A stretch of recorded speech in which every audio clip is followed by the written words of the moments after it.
87 прекршоци евидентирало Министерството за внатрешни работи во работењето на агенциите за обезбедување минатата година.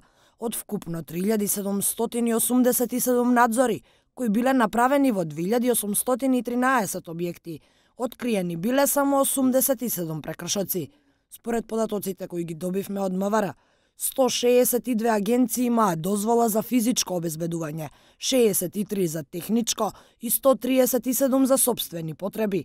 Помеѓу агенциите со дозвола е и Лупус Тим, во сопственост на сопругата на телохранителот на поранешниот премиера, сега бегалец Никола Груевски. Спорно за Лупус Тим е што беше впишана во Централниот регистар под дејност приватно обезбедување, пред воопшто да добие дозвола од МВР, иако законот налага регистрирање под општа дејност, а дури по добивање дозвола од МВР смена на дејноста. Уште две други агенции кои воопшто не добија дозвола од МВР пред една година беа впишани под дејноста приватно обезбедување во Централниот регистар. Од регистарот тогаш негира одговорност.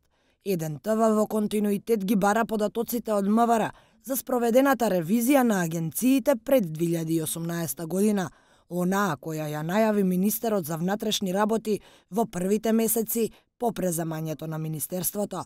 За работењето на агенциите за обезбедување пристигнуваат многу поплаки, а нашите извори велат дека помеѓу вработените во нив има лица осудени за криминал, што е спротивно на законот. Дополнително, има лица вработени во агенциите кои се и вработени во МВР, што е конфликт на интереси.